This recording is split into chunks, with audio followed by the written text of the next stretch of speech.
Halo, Assalamualaikum warahmatullahi wabarakatuh. Jumpa lagi dengan saya, Endah Fajriani Rifai. Pada kesempatan kali ini, saya akan berbicara tentang hidup sederhana, atau bagaimana cara menyederhanakan hidup. Kalau misalnya teman-teman mendengar kata hidup yang sederhana, menurut teman-teman itu hal yang membosankan atau justru hal yang menarik? Nah, bagi beberapa filsuf berpendapat bahwa hidup yang sederhana itu membuat hati kita lebih penuh atau lebih fulfill dan juga lebih berarti daripada kita hidup dalam kemewahan. Mengapa demikian? Karena hidup yang sederhana membuat kita mengkonsumsi barang-barang lebih sedikit, mengkonsumsi makanan yang lebih sedikit, di mana hal itu membuat kita menjadi hemat waktu, hemat energi, dan juga hemat uang, di mana hal-hal tersebut adalah hal-hal yang penting dalam kehidupan ini. Nah, menurut seorang psikolog dari Amerika, kelahiran Skotlandia, bernama Amy Morin, beliau ini adalah seorang penulis buku tentang mental health ya, karena beliau adalah seorang psikolog. Nah, salah satu buku beliau yang terkenal adalah Five Ways to Simplify Your Life. Jadi, 5 cara untuk menyederhanakan hidup. Nah, di buku ini beliau itu bercerita bahwa beliau pernah menghabiskan waktu selama 2 tahun dalam hidupnya untuk tinggal di sebuah perahu pesiar, kapal pesiar gitu ya, bukan perahu layar. Nah, perahu layar. Nah, kenapa sih beliau Ibu psikolog Amy Morin ini dia memilih hidup 2 tahun di perahu layar? Karena beliau berlatih nih, mencari tahu, mencari makna apa sih sebenarnya uh, kebahagiaan yang dia cari. Apakah faktor yang orang-orang dapatkan jika orang ingin bahagia gitu ya.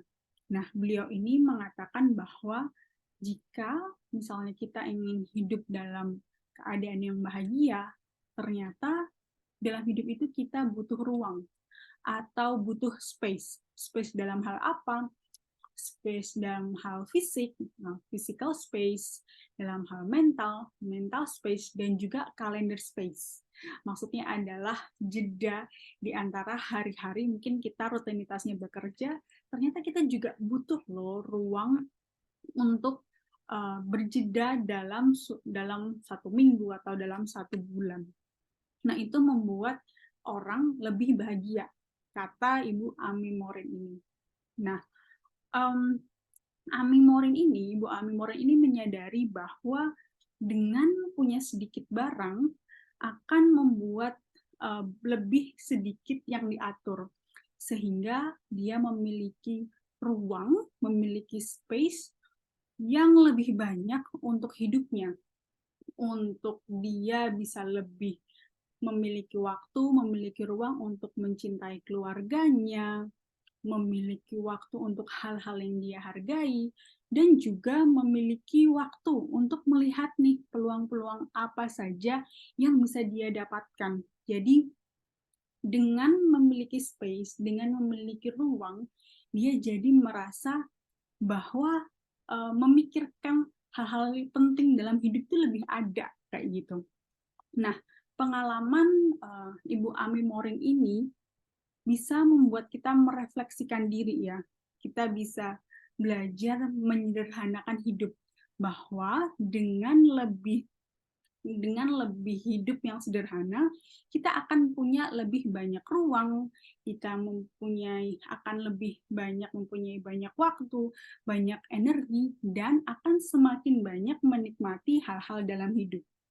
Nah, kali ini setelah kita belajar nih tentang pentingnya menyederhanakan hidup, maka sekarang kita akan belajar tentang 5 ways to simplify your life seperti kata Ibu Ami tadi.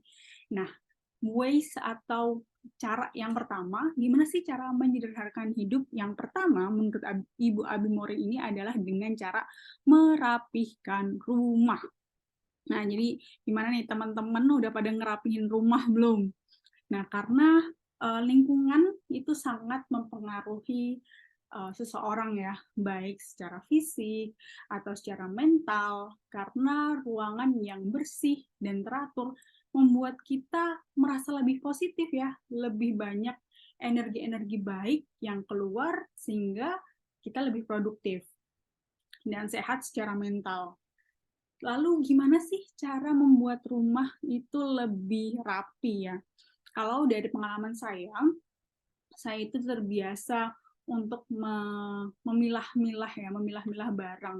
Minimal setahun sekali, minimal banget setahun sekali. Jadi biasanya kalau rumah sudah terasa penuh atau minimal kamar sudah terasa penuh, ada hal-hal yang saya lakukan yaitu dengan membuat 3 kategori. Nah, misalnya nih kalian punya 3 keranjang, di mana keranjang yang pertama itu bisa kalian tuliskan masih dipakai. Untuk keranjang kategori yang kedua itu bisa dituliskan sudah tidak dipakai, sudah tidak dicintai. Dan keranjang yang ketiga itu bisa dituliskan kata maybe. Nah, setelah kalian memiliki 3 keranjang tersebut, kalian bisa nih mulai memilih-milih barang sesuai dengan kategorinya. Jadi misalnya buku, kategori buku pertama atau kertas-kertas skripsi yang pertama, kita nih bisa nih setelah itu kita merapikan bagian buku, kita masukkan ke kategori tersebut. Apakah buku ini masih mau kita baca? Apakah dengan buku ini masih kita simpan, buku ini akan lebih ada manfaatnya. Kalau misalnya iya, kita bisa tuh letakkan buku-buku tersebut ke kategori ya. Ke kategori masih kita cintai, masih layak kita simpan. Atau jika tidak sama sekali, atau tidak spark joy gitu ya, kalau kata Marie Kondo, kita bisa langsung taruh buku-buku tersebut ke dalam keranjang yang kedua, keranjang yang sudah tidak kita cintai. Tapi kalau misalnya nih, kadang kita bingung, aduh buku ini udah nggak aku pakai, tapi buku ini dari orang lain, dari kado dari teman atau dari saudara. Nah, karena kebingungan ini, kita bisa taruh buku ini di keranjang maybe. Nah, sampai kapan sih kita harus jaga buku-buku ini atau kategori yang lain ke dalam keranjang maybe ini? Sampai batas waktu. Nah, batas waktu ini teman-teman bisa tentukan sendiri. Misalnya, dalam 3 bulan, kalian sama sekali tidak pernah menyentuh buku itu, bahkan kepikiran tentang hal-hal yang di kotak maybe itu, berarti artinya kalian bisa dong hidup tanpa buku itu. Kalian bisa dong kalau misalnya buku itu atau barang-barang itu yang ada di keranjang kotak nomor 3 disingkirkan, kalian bisa lebih nyaman, kamar lebih luas, lebih terasa rapih. Nah, bisa tuh kalian sudah bisa mulai untuk menyingkirkan barang-barang yang ada di kategori ketiga. Nah, lalu kemana kita bisa menyingkirkan barang-barang yang ada di kategori ketiga dan kedua ini yang sudah tidak spark joy, yang sudah tidak kita butuhkan, yang hanya memenuhi rumah atau kamar saja. Nah, barang-barang seperti ini bisa kalian sumbangkan. Nah, sumbangan itu bisa ke teman kalian atau saudara kalian yang membutuhkan ya, dengan catatan yang membutuhkan, atau dengan disumbangkan ke panti asuhan, atau bisa juga nih dijual kembali. Jadi pre-love ya istilahnya, dan ternyata jual barang pre-love ini tuh sangat banyak sekarang, bisa dijual di Facebook, di aplikasi bernama OLX, atau Telegram, atau komunitas-komunitas yang memvalue barang-barang agar barang itu bisa lebih panjang penggunaannya. Nah, setelah kalian bisa menyingkirkan barang-barang yang sudah tidak spark joy lagi, yang sudah bisa kalian singkirkan, nah barulah kalian akan memiliki rumah yang rapi, rumah dengan sedikit barang, kamar dengan sedikit barang yang harapannya itu akan membuat kalian merasa lebih positif, lebih sedikit barang yang diurus, tidak pusing, tidak mudah berantakan, tinggal mengembalikan barang ke tempatnya, sehingga dengan merapikan rumah kalian, merapikan kamar kalian, kalian akan lebih bisa menyederhanakan hidup dan memiliki ruang yang lebih untuk pikiran kalian secara sehat. Nah, itu adalah tips yang pertama. Sekarang kita lanjut ke tips yang kedua, yaitu adalah menyingkirkan pikiran-pikiran mental yang buruk gitu ya. Jadi menyingkirkan kebiasaan mental yang buruk. Seperti apa sih kebiasaan mental yang buruk? Kebiasaan mental yang buruk itu bisa seperti memikirkan masa lalu atau memikirkan kekecewaan secara terus-menerus yang membuat kita selalu menjadi berpikiran negatif. Nah, kebiasaan-kebiasaan mental yang buruk tersebut harus segera disingkirkan sehingga kalian tidak lagi tuh berpikiran negatif. Kalian bisa memulai dengan tidak mengikuti obrolan teman kalian yang tidak kalian sukai, atau misalnya teman-teman kalian sedang gibah atau sedang ngomongin orang, di mana itu adalah salah satu kebiasaan mental yang buruk, kita bisa mulai menghindari itu. Atau juga dengan mengganti kebiasaan mental yang buruk tersebut ke kebiasaan mental yang positif. Seperti apa sih? Seperti bersyukur setiap harinya. Jadi minimal menuliskan hal-hal yang kalian syukuri dalam sehari itu apa saja. Lalu juga self-talk atau berbicara dengan diri sendiri seperti monolog ini, atau bahkan bicara dengan diri sendiri di kaca, atau misalnya kalian tidak suka bicara gitu ya, lebih suka menuliskan pikiran-pikiran kalian, kerutan kalian di dalam buku, silahkan tuliskan. Karena dengan membuat kebiasaan-kebiasaan yang positif tersebut, kita harapannya akan menjadi lebih bahagia seperti itu. Nah, untuk tips yang ketiga, tips yang selanjutnya adalah menyingkirkan orang-orang yang toksik atau orang-orang yang beracun gitu ya istilahnya. Karena penting banget ya untuk menetapkan batasan yang sehat. Jadi kita tuh penting untuk memiliki self boundaries, untuk belajar mengatakan tidak dengan cara yang sopan, dengan cara yang asertif, karena ternyata kebanyakan orang-orang Indonesia itu adalah orang yang yes man ya, yang tidak berani berkata tidak. Jadi perlu banget untuk teman-teman mulai berlatih mengatakan tidak secara sopan dan asertif.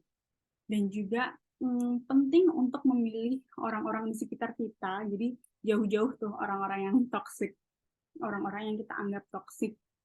Karena kita perlu nih untuk menjaga hubungan kita dengan orang-orang yang positif saja dan mengucapkan selamat tinggal ke orang-orang yang toksik tersebut, sehingga kita bisa memberikan ruang bagi kita untuk lebih memiliki banyak waktu dengan orang-orang yang kita cintai, orang-orang yang berarti dalam hidup kita. Gitu. Nah, itu adalah tips yang ketiga. Sekarang kita masuk ke tips yang keempat. Oke, tips yang keempat adalah mengatur pengeluaran. Jadi mengatur keuangan sih ya, nggak melulu tentang pengeluaran. Pemasukan bisa, pengeluaran bisa. Nah, jadi mengatur keuangan. Perlu banget buat kita membuat anggaran sehingga kita bisa menetapkan tujuan keuangan kita secara jelas. Sehingga kita tidak mudah nih untuk impulsif membeli barang-barang yang mungkin lagi diskonan atau barang-barang yang buy one get one gitu ya. Sehingga kadang-kadang barang-barang tersebut justru memenuhi rumah kita gitu ya, jadi kita justru malah memenuhi rumah kita dengan barang-barang yang sebenarnya tidak kita perlukan gitu. Jadi penting banget untuk mengatur mengatur pengeluaran uang gitu. Oke, itu adalah tips yang keempat. Kita lanjut. tips yang kelima adalah ambil kendali atas waktu. Karena nggak bisa dipungkiri ya, kadang-kadang kita itu lebih banyak menghabiskan waktu kita untuk suatu hal yang nggak penting-penting amat. Bahkan kadang tuh nggak penting ya. Nah, maka dari itu ada seorang filsuf juga dari Jerman, filsuf dari Jerman bernama Friedrich Nietzsche. Beliau ini mengatakan bahwa dalam hidup ini ada dua kategori manusia. Yang pertama adalah kategori budak, yang kedua adalah manusia bebas. Nah, kapan sih manusia itu dikategorikan sebagai budak? Menurut filsuf Jerman Pak Nietzsche ini, dia berkata bahwa orang yang dalam sehari 2/3 waktunya tidak bisa dia nikmati secara bebas ya, bukan secara bebas, tidak bisa dia nikmati untuk dirinya sendiri, maka itu yang dikatakan sebagai kategori budak gitu ya, bukan manusia bebas. Jadi kalau manusia bebas itu 2/3 waktunya bisa dia nikmati untuk dirinya sendiri. Walaupun memang bagaimana cara kita bagaimana cara kita hidup dalam menjalani hidup ini memang pilihan masing-masing ya. Kita mau jadi apa juga itu sebenarnya pilihan kita. Tapi perkataan Pak Friedrich Nietzsche ini bisa kita bilang benar juga ya, bahwa sebenarnya kalau misalnya kita tidak bisa menikmati hidup kita, tidak bisa menikmati 2/3 hidup kita untuk diri kita sendiri, itu akan sangat sulit untuk mengingatkan diri bahwa belum tentu loh ada hari besok.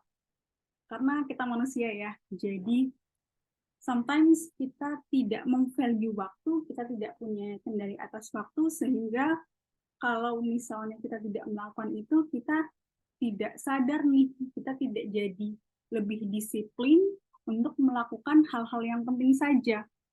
Gitu. Jadi kalau misalnya kita bisa meng-value waktu untuk diri kita bisa lebih disiplin bahwa mungkin nggak ada nih hari esok untuk kita, maka kita bisa melakukan hal-hal itu lebih disiplin, lebih tepat waktu, lalu kita juga bisa memiliki waktu yang lebih untuk keluarga kita, untuk anak kita, untuk suami kita, dan juga kita bisa lebih menikmati hidup ya, menikmati hidup bersama yang kita cintai, atau hanya sekedar menikmati sunset di depan rumah, di teras rumah, kayak gitu.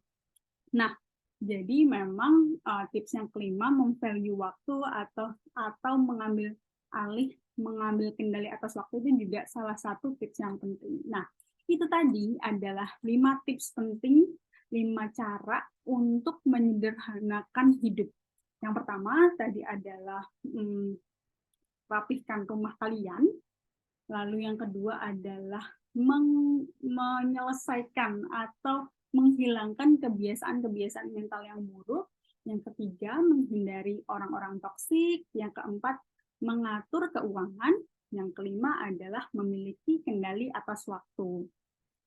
Menurut seorang filsuf asal Swiss bernama Alain de Botton, beliau mengatakan bahwa memang jika seorang manusia itu memiliki sebuah kemewahan, sebuah ketenaran, pasti akan terasa sangat menyenangkan. Tapi sejatinya pencapaian terbesar seseorang adalah ketika menjadi seseorang yang waras dan bijak demi menjalani hidup yang lebih panjang dan lebih damai. Seperti itu. Nah, jadi memang ya, ternyata betul adanya bahwa ada kebahagiaan dalam kesederhanaan. Kalau saya sih sejujurnya percaya banget bahwa kalau kita hidup lebih sederhana, lebih merasa cukup, itu akan menjadi mudah untuk merasa bahagia. Nah, kalau misalnya teman-teman, apakah teman-teman percaya juga bahwa di balik hidup yang sederhana ternyata ada kebahagiaan? Share di kolom komentar ya. Oke, itu aja video untuk kali ini. Semoga bisa diambil manfaatnya. Terima kasih, sampai jumpa. Wassalamualaikum warahmatullahi wabarakatuh. Bye.